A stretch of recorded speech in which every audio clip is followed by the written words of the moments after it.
Super Mario Bros. Wonder is now officially out and we can all get our hands on the game. It's finally time, and I am so excited to dive into this game, and I've already found tons of secrets and fun details and stuff, so it's going to be a blast talking about this game for the next couple of months. But with that said, there was a recent interview with the developers of this game where they talked about the development process and all the things that went into making this game, including things that they wanted to do and add to this game that are completely wacky and crazy, and also different things that they cut from the game's final production as well. So there's a lot of stuff jam-packed here, and this article goes on to 4 different chapters and segments, and yes, I read it all for you and broke it down. I know a lot of people have talked about some of the things. I'm here to talk about the entire article and be kind of your spark notes, your summary for everything that went down with this interview. So if you enjoy this video, stop what you're doing. Let's see real quick how many people we can get to subscribe from this one video, especially since it's Mario Wonder Day. Let's do it. Let's see. Everybody jump on board. Let's get on the Mario hype train.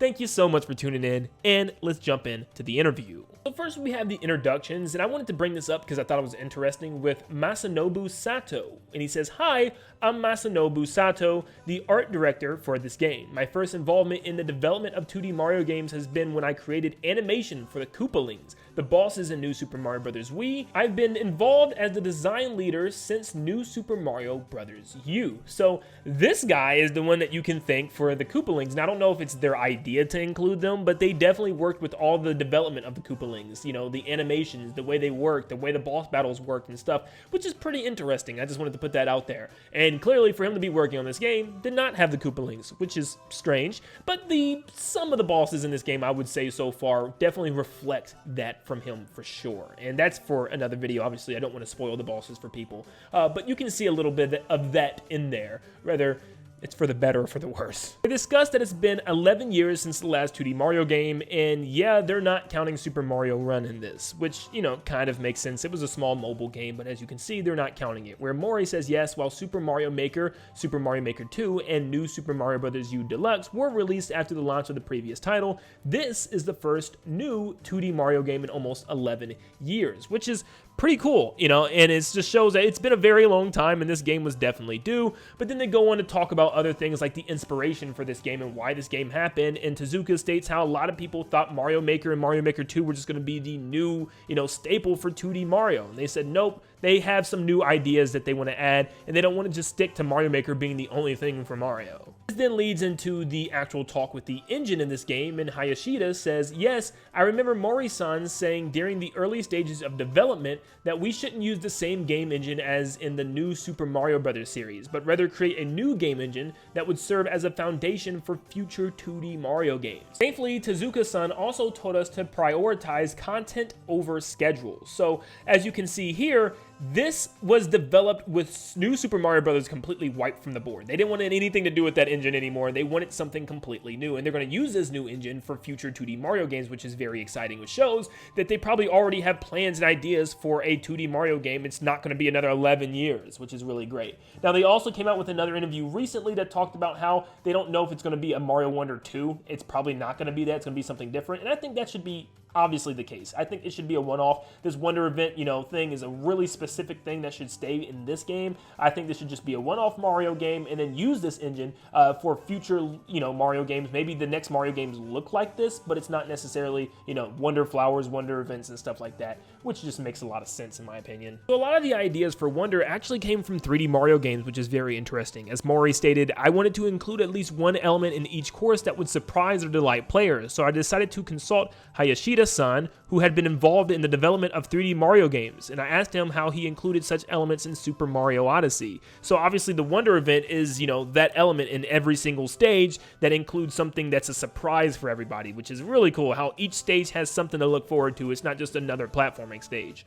Hayashida says, "3D Mario games are sometimes described by the media and players as a toy box of ideas, so I decided to apply some of the ideas we use to create 3D Mario games and a 2D Mario game. With these things in mind, we decided to have an idea sharing session. Everyone from programmers to designers and sound designers joined in and wrote down gameplay ideas on sticky notes, which could be unrelated to their field of expertise, and we made prototypes on the spot. There were just so many ideas. Before this interview, I counted the number of sticky notes we had, and there were over 2,000. 2,000. I love this so much because it shows that it took the entire unit of the development team, not just the development team and the programmers, but also the sound designers and just everyone that was remotely involved in this game could put in their, their opinion, the voice actors, everybody. If you had an idea for Super Mario Bros. Wonder, you could come to this meeting with a sticky note of your idea and put it down, and there was over 2,000 ideas. And it shows just how they were able to have Wonder events in every single stage just because there was so many ideas. So like so many of those people's ideas probably got, okayed and greenlit, which is so cool that everyone was being able to be involved in this, and how it felt like the development team was just one big family, allowing everyone to share ideas, and that's how it should be in the gaming world. This portion also brings up once again what Tezuka had to say about people thinking Mario Maker was going to replace 2D Mario, but Tezuka states, "I was already thinking about what kind of Mario game we should make next when we were developing Super Mario Maker 2. At the time, some journalists and players were saying that Super Mario Maker had eliminated the need for another 2D Mario game, but I kept saying that the next Mario game would be completely different from Super Mario Maker, so there was no need to worry." In hindsight, those kinds of sentiments may have been what motivated me to come up with ideas for this game. So maybe we're the ones that made Mario Wonder happen, after saying that Nintendo wasn't going to ever do anything besides New Super Mario Bros. And Mario Maker was the peak of what we were going to get, because who, wants anything else when we have tons of people around the world making games that we can play and making levels that will never end? And then Tezuka took that personally. He took it personally. He said, look, I got something better. So here we can see the original idea for what the Wonder events and Wonder flowers were going to do in this game. And Mori stated, "Sato-san proposed the idea of players warping to another world by collecting an item. This is what he came up with." And as you can see, Mario hits the question block, gets some type of Wonder mushroom, and it warps him to a different area. And then Mori states, "When I was playing Super Mario Bros. On the NES, I was amazed that you could warp to different places. You could go underground by entering a pipe or go into the sky by climbing up vines." But apparently they all decided, why would Mario want to go to a different area? He doesn't need to leave the area that he's in, but what if we just changed the area that he's in instead of making Mario warp to a new one? Which I definitely could see that, being a reasonable thing to argue against. I could definitely see a 3D Mario game where Mario jumps through like wormholes and enters new areas, or a changed area or something like that.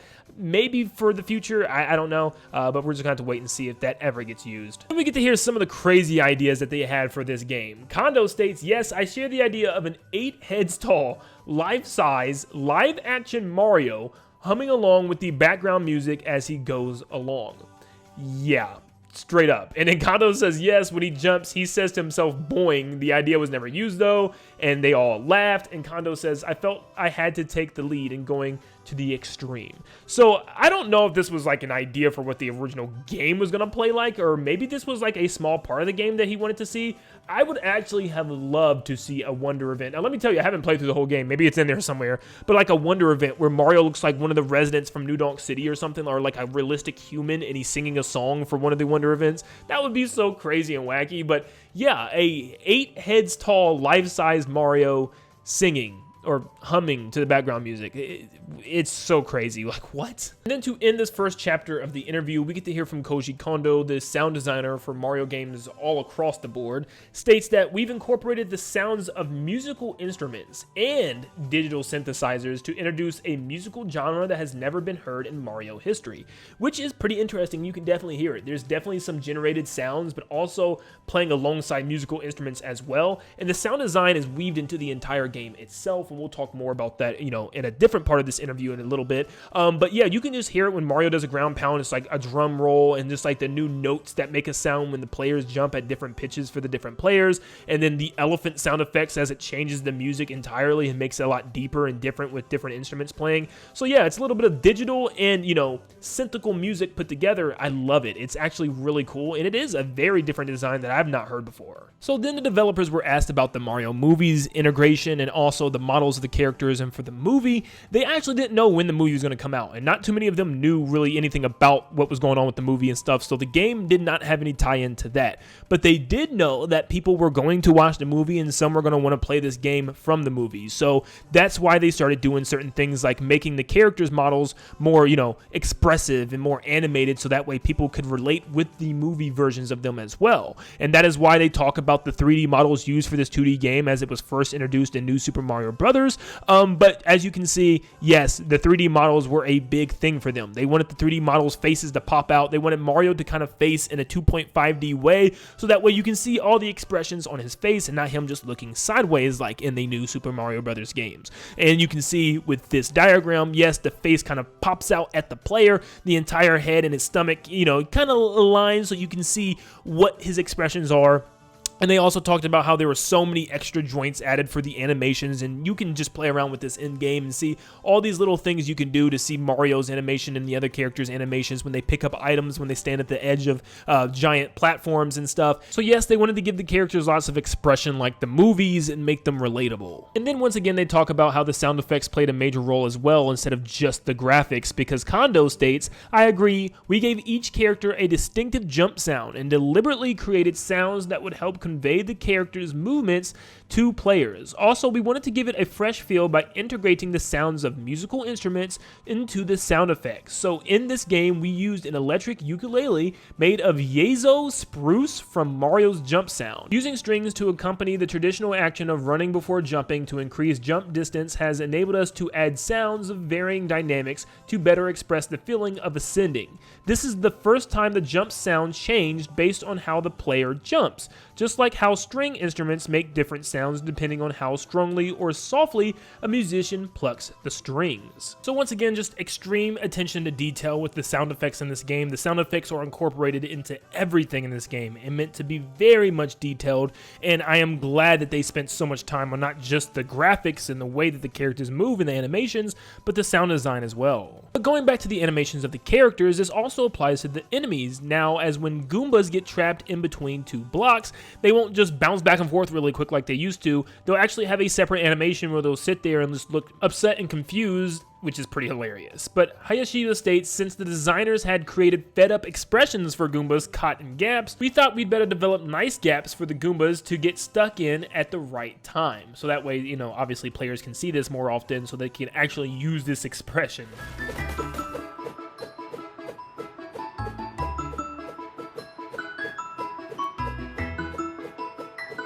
So obviously for a while this game was being developed during the quarantine. They talked about how everything was work from home and you didn't even need to have your cameras on. I can't believe they even talked about that, which was just a lot of details. But yeah, you don't even need to have your camera on to be in the meeting, and that the meetings were just held and you could join if you want or not. Like, it's really up to you. You could join whenever you wanted. If you wanted to add something to the game or give an idea to the developers, you were allowed to just like jump into a meeting or just jump into a call real quick anytime you wanted to and talk to the developers. It was crazy. Like, this just seemed like the best work environment possible, and it's a big deal, especially right now in the time that we're in, with the, you know, cinema strikes and obviously even the video game strikes that seem to be starting to pop up, as everything just seems like it's crunch time and stuff. And we know that this game had no due date. Nobody was crunched. They could work whenever they wanted, wherever they wanted, how they wanted, and this just seems like a beautiful work environment that led to a beautiful creation with Mario Wonder. Now going back to Goombas, Mori states how in the original Super Mario Brothers, they wanted to show an expression of why Mario is taking damage from a Goomba, because he just bumps into him, nothing happens. Well, Super Mario Brothers Wonder, you can now bump into a Goomba and not take damage when they're sleeping, but when they're awake, they'll actually have an animation where they will bite you if you come close to them, including the Koopa Troopas this time around, which is very interesting. Now it shows that that level of detail is just so expressive, and that it shows that it's not just another Mario Brothers game. They wanted to add that little animation because they know people were just so confused as to why we were taking damage, but it's just that little level of detail that makes things so exciting. They also talked about the roller Koopas, and these are the early designs for them, where they pretty much look the same. There was ones with helmets and arm pads and knee pads, kind of like the Hammer Bros. There was one USA shell one with a headband, not sure about that, but apparently the inspiration for this was the Super Koopas from Super Mario World, and they wanted another evolution or change for the Koopa Troopas, so they gave them rollerblades. Calling all Super Mario Sunshine fans, we finally got something else to talk about. Yes, apparently the elephant splashing water effect was all thanks to Sunshine, and it was called back by the developers because the last time Hayashida and Mori worked on a Mario game together was Super Mario Sunshine. So spraying water was something that they definitely wanted to make sure they added within the elephant power-up, and they used that game as a little bit of inspiration, which is super exciting to hear as a Super Mario Sunshine fan. It was just a cute little detail. Besides swinging your trunk and spraying water, the elephant power-up was also going to include another ability, which was able to blow up things like shells, for instance, like balloons. They just didn't have any idea what to do with that. Like, okay, you blew up a shell, now what do you do with it besides just throw it? So yes, there are big shell enemies in a game that Elephant Mario can in fact carry, and other big objects that he can carry, but besides that, that's really about it. And it was just a little idea that they had at the time, which personally, it looks cool, but yeah, I completely understand. I don't really know how much of a game design aspect that would add. Then we move on to the talking flowers. Originally, Nintendo actually wanted to have commentary in the game, where it was kind of just like a newscast and someone was talking over the gameplay, but they were also going to have an option to switch it to a tsundere commentary, which, if you don't know what that means, is pretty much somebody that has affection for you, but acts like they don't like you and, you know, says hateful things to you and also mean things. So yeah, the flowers would kind of antagonize you and tease you and mess with you in the stages, which would actually have been pretty hilarious. I actually would have enjoyed to see an option like that. So I would love, like, they could have added a badge where, you know, the flowers say mean things instead of nice things and stuff. That would have been cool, but it's cool to see that they were actually really thinking about having like tons of more commentary. But it was cool to also see that they brought in an additional team member just to work on the flower project. Simply, you know, you imagine your job being working with talking flowers in a Mario game. Like, that's all you would do, and I thought that was pretty cool. We also hear more about the music again from Kondo, who states that most of the time when you work with music in video games, the game is already almost done, and then they call in the musicians in order to add the music afterwards in the sound effects, where this time it looks like the music was integrated and incorporated within the game itself, and levels were literally designed based on that alone. They talk about how there's lots of musical stages and stuff where the entire stage is based off of music, and that there's even like a badge in the game that's based on music beats, which we'll get into in a second. But yeah, I thought that was really cool how music plays a very big role in this game, and it was actually something where the musicians actually worked with the developers, and like I said, they told the musicians that you are game developers as well, and we want your opinions and your, you know, statements and information that you have with this game. So musicians were allowed to like come in the office and give their opinions on the game and state things that they would like to see and stuff, and that's just really awesome how every facet of the game development process was incorporated. Everyone that worked in something on this game was able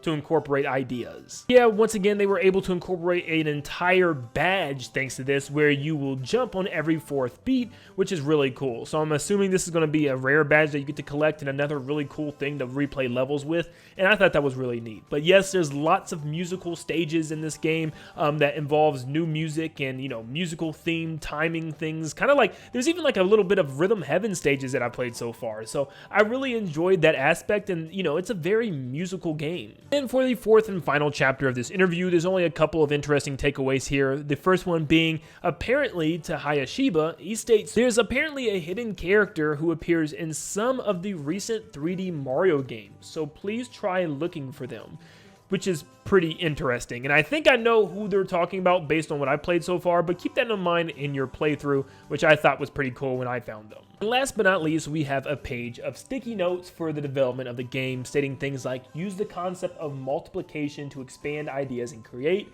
Don't try to do it all alone. That's why everyone has been working on this project, even the musicians. Different people find different things fun, which is a big thing because everyone doesn't agree on the same thing. Different people are going to have different opinions. And don't simply replace things. Change the entire approach / new inspirations. Mario Wonder is a wacky game with tons of wacky ideas, and it's not only just a great evolutionary step for the 2D Mario platform, but also it's an amazing game made by an amazing cast of developers and creators, which was really great to hear how accommodative Nintendo was with the development of this game. No one was rushed, and everybody had an absolutely perfect working environment, which sounded like an amazing project to be a part of. And I'm so happy that everything sounded so family friendly and like just a giant family of friends and people that work together on this game, and I love that. It just shows that there was a lot of love and care put into this title, and it was really cool seeing all the behind the scenes that went into this game. But let me know in the comments down below if you learned anything new, and what exciting thing did you hear today was your favorite thing to hear, and what things would you want to see added to this game that they decided to cut. make sure you leave a like and subscribe before you head out, and it's Mario Wonder time. Jump back into that game, we got some Mario platforming to do. But if you made it to the end of this video, I have a special request from you guys. Of course, as we play through Mario Wonder, there's lots of little hidden details and cool, interesting facts about the game that a lot of people might overlook. So I'm putting together different videos showcasing some small secrets and Easter eggs, and seriously, just from completing the first world, I have over 35 unique facts about this game that I thought were really cool. So if you guys find out anything else during your playthrough, comment them down below and you could appear in a future video. If you find any cool secrets or Easter eggs or cool animation details, make sure you comment whatever you find down below and your comment could be featured. But thank you so much for tuning in, and like always, I'll see you all on the next one. See you guys.